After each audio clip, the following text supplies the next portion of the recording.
Happy New Year, everybody. It's Leslie Murr. I want to be one of the first to wish you guys a happy 2022. And I am super excited to have some of you along with me as I venture through 2022. Wanted to talk to you today a little bit about what has happened since my decision to make a career pivot in the end of last year, and some of the things that have happened so far, and a little bit about why I made that decision, and then also what the plans are for the future. So, I don't know if any of you guys were like this, but when the pandemic first started, when COVID first started, I remember the days right before kind of everything got crazy, and I was sitting with my sales team at the time, and we were thinking, oh, is this going to be canceled and this going to be canceled? And many of us were like, no, that would never be canceled, because it was the things we were talking about were sort of in the future. And then basically the world shut down, right? So everyone had to pivot in their own ways, and we all collectively sort of went into this crisis mode. I remember a feeling that I had during that time, and I don't know if it was at the very beginning months or if it was sort of during that March, April, May timeframe, but I remember feeling it and even talking about it with some colleagues and friends, feeling like something's going to change here. And that feeling of, I think it was once we knew everything was setting in for a while, and that it was big, and that we were, the whole world was experiencing something big and impactful. I remember that specific feeling like there's something that's going to come out of this for me. And I think what it did for me, and I don't know what it was, I had no idea, but I think what it did for me was put myself, my mindset in a place to learn and observe, and things. You could just feel that things were going to change. And maybe specifically to my industry, for those of you that don't know, I was in new home construction. I was the sales leader for Terramore Homes, which was a company that D.R. Horton, America's largest home builder, owned. And I could tell that there was a sense of something in the industry changing. And I live in Raleigh, North Carolina, and along with many other markets, probably the majority of markets in the nation, our market was changing as well. And so it was just a time of a lot of change, a lot of dramatic shifts. And I just got this sinking feeling, like I think a lot of people did, that something was going to be different when we got out of that. I didn't know exactly what that was, but I remember feeling that feeling. And like I said, I think it just let me be a little bit more open to understanding things differently, thinking about things differently, and maybe put that lens on things for me when things would happen and come across as I was learning these lessons. I think I had a certain lens that said, is this what's going to be different? It felt like a fundamental change in something. So that kind of set the ball rolling a little bit. And as I kind of went on through 2020 and the first part of 2021, I was like all of you guys. Everybody I knew was just head down, get through it, right?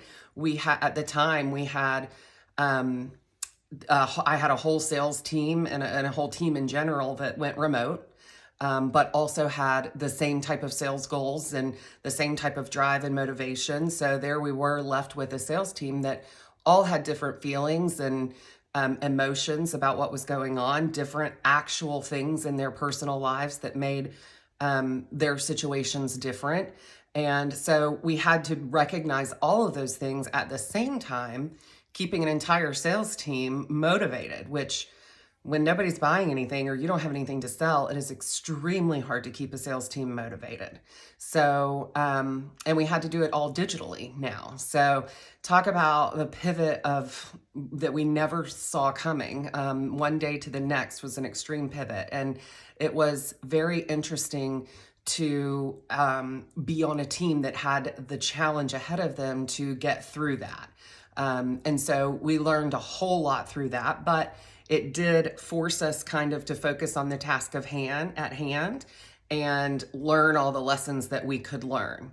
So coming into the end of 2021, things, I want to say things were settling down. Certainly our issues were not gone, but maybe people were getting a little bit more used to living with them, and the world seemed to be getting back in order a little bit. And some of things in my personal situation with my job started changing as well. And I had made a goal for myself, gosh, probably now 10 years ago, maybe 8 years ago, that I wanted to be division president of a home building company one day. And at the time, it was a goal way up here. I mean, super lofty. Had no business making that goal in the position that I was in at that time. But for me, that's just what I said I wanted to be.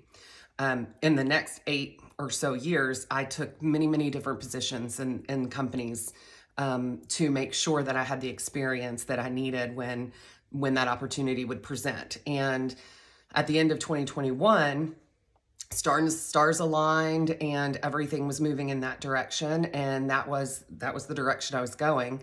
And for some reason, it wasn't feeling like it was the thing that I was meant to do. And I still think about that all the time and think about what was that. And, I have always said leaving a bad situation is not hard for me at all. I'm very good at making a decision to leave a bad situation, but leaving a great situation for something that could be even better is a difficult thing to do. I don't know how many people out there have found yourself in that situation where what you have is fantastic, but you've got this other little thing that, when you're thinking about it and you're pulled to in your heart, that what if it's better? And you don't even know how to quantify what better means, but what if it's better? And so I just got to a place, and I'm calling this the pandemic change. I don't know what else to call it, but maybe because I was positioning myself to expect a change, I got to the place where I felt as though I needed to discover what that was for me.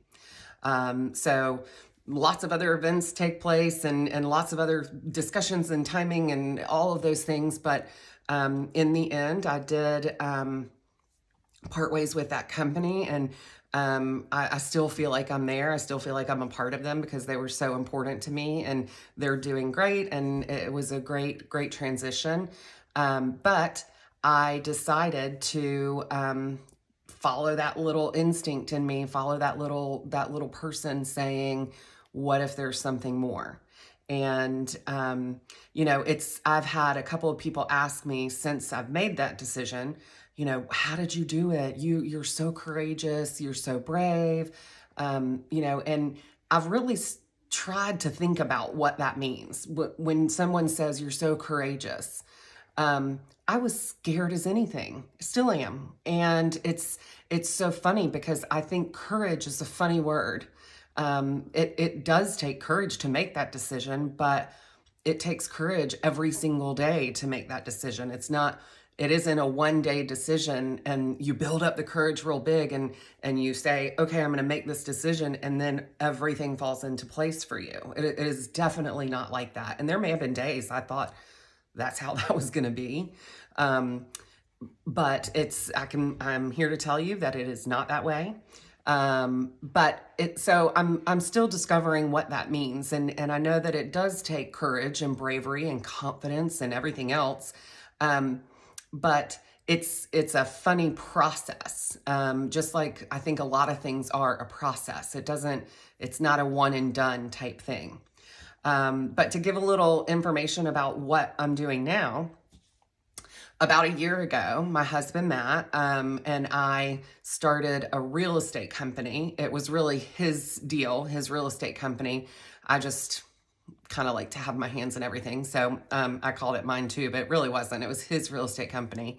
And he started working on that about a year ago during the pandemic. And he did great his first year. And it was something that he liked a lot better than what he had been doing forever. So I think in a way he followed his little voice as well. But this year, we have decided to join forces, and we took the real estate company that we opened last year with just him as a solopreneur, and we joined forces together and created a new real estate company. And we also changed our brokerage. Before we were an independent brokerage, and now we have partnered up with EXP. And that's a whole nother video on why we chose EXP, but we have partnered with EXP and started our own group called the Collective Real Estate Group. And I couldn't be more excited about the opportunities, the venture ahead. And just to sidetrack a little bit, and why we called it the Collective is because we were brainstorming on what to call it, and it felt very, very true to me and to us that both of us really have a very strong passion for building teams, and have a very, very strong passion that you're able to succeed far beyond what you can by yourself if you're accompanied by a team. And that synergy that happens when people get together and are committed to supporting each other, building each other up, educating each other, telling people what they need to hear at the time that they need to hear it, and having a little bit of real talk in there as well. When that happens and everybody is genuinely there for the benefit of the team and for each other, the success that I have seen follow from that is really incomparable. So that is where we came up with the Collective, because we truly believe that the power of a team is far greater than any of the individuals that make up that team. And so we want to have a team. We want to have a family. We really, if any of the people watching are realtors, you sort of know that you kind of live and work all at one time. And so for my whole career, my work people, sales teams, any teams that there have been family. We spend a ton of time with each other, and that's what we want to grow here. And we want to make sure that we find people that align with what we believe in, what we value, and make sure that we can support people as well that join our team. So we're super excited about that. That's the Collective. So some people have asked when I've left, there've been a lot of questions. So I kind of jotted a few down and thought, well, this is the time to answer those. The other question that comes up with me all the time is, what about new homes? I've been in the new home construction industry for 20 years, and I could never give it up. Ever, ever, ever. I love it. I love new homes. I love everything about it. I love the builders. I love the stories of the homes. I love the whole process. And so I'm definitely not giving that up. We do have a new home division, and we will be set up to list and market homes for builders from any price range, and small to, I would say, about medium-sized builders right now. So we're looking forward to creating partnerships with those of you out there that have homes to sell and need experienced experienced new home salespeople there to sell the home. We all know the difference between selling a resale and selling a new home, and especially now that they're selling a lot of times, in the middle of construction or just before construction, and painting that vision is so important. So there will be a new home sales opportunity as well. And I'm super excited that we will be dabbling a little bit and trying our feet at some coaching opportunities as well. One of the things that I loved doing throughout my career was helping other people grow. So as team members come onto our team, and just seeing how we can help people where they are, finding out what their needs are and helping them where they are. So lots of exciting things coming up for 2022. And we're at the very, very beginning stages. Matter of fact, this is my very first YouTube video. And there have been about 11 times that I wanted to stop this video because It's not perfect, but the first thing I learned when I Googled how to do YouTube videos was that perfect is not the goal. The goal is done and complete. So I'm a quick study and I followed those rules. And I thank you for listening to my very first YouTube video. And I'm super excited to continue to share with you what I'm up to. Anyway, Happy New Year, everyone, and I will talk with you soon.